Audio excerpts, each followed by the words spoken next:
रडता आवाज पाहून ऐकून आई धावतच बाहेर आली. भाकरी करत होती. हाताला पीठ लागलेलं होतं. बाहेर येऊन पाहते, ज्ञाना काय झालंय? तुला म्हटलं होतं जाऊ नको, का गेलास? पडला ना तू चिखलात?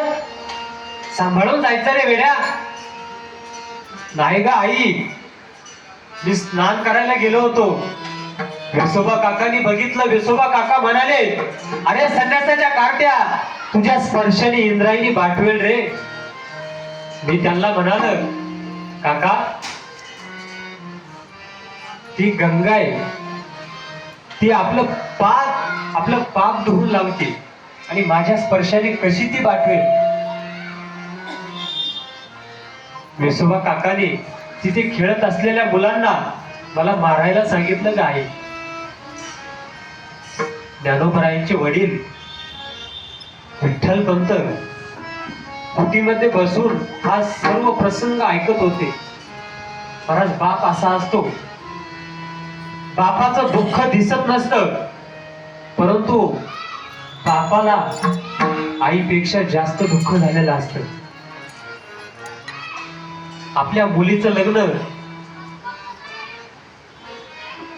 मुलीला वाट लावायचंय. आता मुलगी सासरी जाणार आहे. तिला लहानचं मोठं केलंय.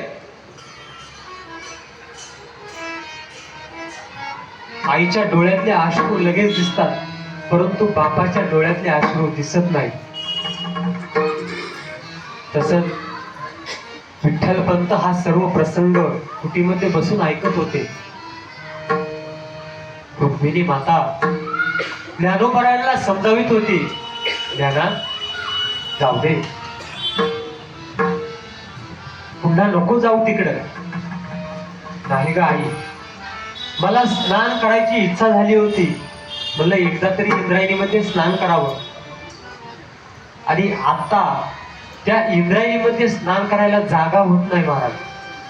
आणि त्याच इंद्रायणीमध्ये ज्यांच्या आपण आता दर्शनाला हजारोच्या संख्येने जातो ना, त्यांना त्या इंद्रायणीत स्नान करू दिलं नाही.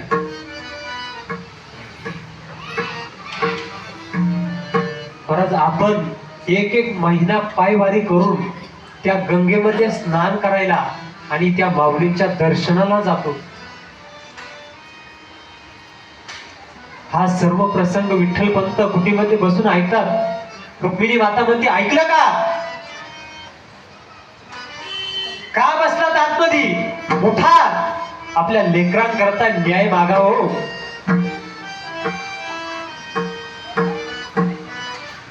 शेवट न्याय भेटला नाही.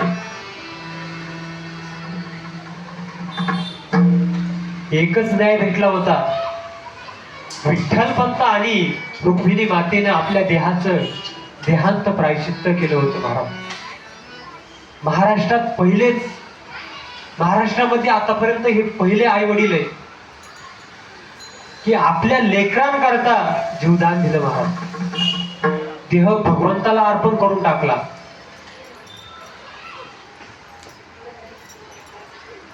तरी सुद्धा त्यांच्यावरचं दुःख थांबलं नाही. कधी आनंदाने आळंदीकरांनी ज्ञानोबरायांना, निवृत्तीनाथांना, सोपान काकाला आणि आदिशक्ती मुक्ताबाईला आनंदाने जगू दिले नाही. हे जे संतांना एवढं दुःख समाजाने दिलं, तर आपल्याला का नाही देणार? आपण तर एक सामान्य माणूस आहे. तेही संत सामान्यच माणूस होते, परंतु त्यांना सामान्य म्हणता येत नव्हतं. संत नव्हती जगा माणसात्या सारिके.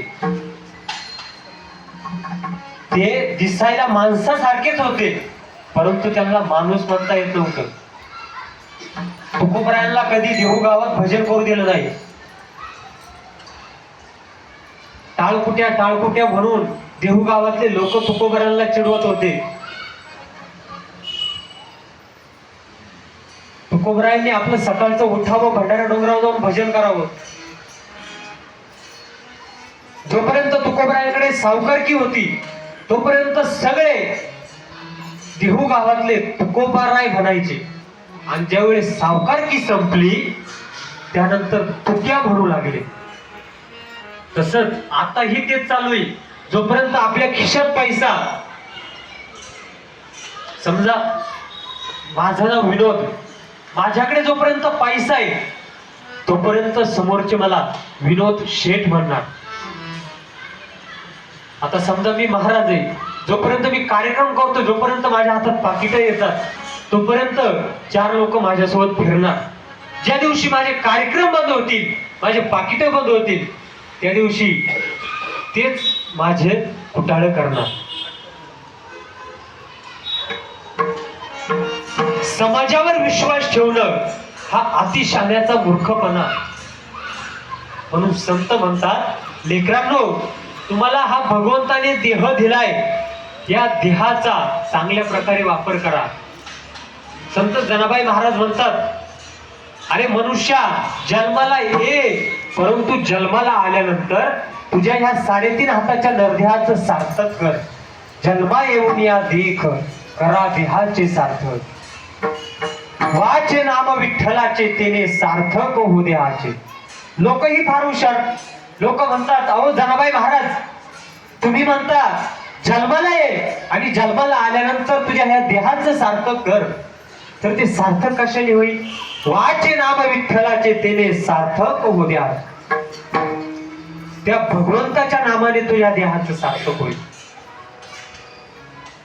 अशा प्रकारे भगवंताने आपल्याला हा देह फार सुंदर दिलाय हो.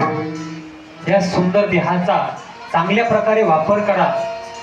आपण हा जो दर 15 दिवसाला एकादशी निमित्त कीर्तन सोहळा ठेवतो, फार सुंदर कार्यक्रम आहे